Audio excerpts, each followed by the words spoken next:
বাংলাদেশ ক্রিকেটকে পরবর্তী ধাপে নিতে নির্বাচনের ময়দানে নামছেন আমিনুল ইসলাম বুলবুল। নির্বাচনের ময়দানে তার প্রতিপক্ষ তামিম ইকবাল খান। যখন বোর্ড সভাপতির চেয়ারে বসলেন আমিনুল ইসলাম বুলবুল, তখনই তিনি বলেছিলেন, এটা হবে ছোট্ট এক ইনিংস, যেন টি-20 ঝোড়ো ব্যাটিং, যেখানে দ্রুত রান তুলে ড্রেসিং রুমে ফিরে যাবেন। কিন্তু সময়ের ক্যালেন্ডার ঘুরতেই বদলে গেছে খেলার ধরন। মাঝপথে এসে তিনি বুঝেছেন, এখানে কেবল দ্রুত রান তুলে থামলে হবে না। অনেকগুলো শট এখনো বাউন্ডারি পায়নি, অনেক পরিকল্পনা এখনো মাঝপথে। তাই তিনি নতুন সিদ্ধান্ত নিয়েছেন, এই ইনিংসকে টেনে নিতে হবে আরও দূর, আরও দীর্ঘ। সিলেটের মাঠে দাঁড়িয়ে আমিনুলের কণ্ঠে শোনা গিয়েছে সেই দৃঢ়তা, যা শুরু করেছি সেটা শেষ না করে থামতে চাই না।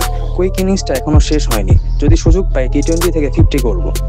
তার মানুষ চিত্রে তাই এখন ওয়ানডে কিংবা টেস্টের স্বপ্ন, কারণ তিনি বিশ্বাস করেন বাংলাদেশ ক্রিকেটের সম্ভাবনা এখানেই থেমে নেই, এটিকে নিয়ে যেতে হবে পরবর্তী ধাপে। তবে সামনে যে ম্যাচটা অপেক্ষা করছে সেটি হবে একেবারে ভিন্ন ধরনের। এবার ব্যাট হাতে নামতে হবে নির্বাচনী উইকেটে।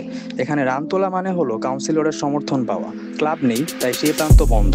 বাকি সুযোগ বিভাগীয় সংস্থা কিংবা সাবেক অধিনায়ক হিসেবে নামা। এই ম্যাচে নতুন এক প্রতিদ্বন্দ্বীও তৈরি, তামিম ইকবাল। তিনিও ব্যাট হাতে নেমেছেন, গড়ে তুলেছেন নিজের ব্যাটিং লাইন আপ মানে প্যানেল। ফলে আসন্ন লড়াই হতে পারে একদম হাই ভোল্টেজ। এক প্রান্তে আমিনুল, অন্য প্রান্তে তামিম। তবে খেলার মাঠে যেমন স্পোর্টসম্যানশিপ সবচেয়ে গুরুত্বপূর্ণ, তেমন নির্বাচনের মঞ্চ আমিনুল সেটাই মনে করিয়ে দিলেন। দিন শেষে আমরা সবাই ক্রিকেটের জন্য এসেছি, পারস্পরিক শ্রদ্ধা আর সহযোগিতার মধ্য দিয়ে এগিয়ে যেতে চাই। এখন দর্শকের চোখ শুধু স্কোরবোর্ডে। এই ইনিংস কোথায় গিয়ে থামবে? কেবল একটি ঝড়ো টি-20, নাকি সত্যি দীর্ঘ এক টেস্ট ইনিংসের রূপ নেবে আমিনুলের নেতৃত্ব যাত্রা?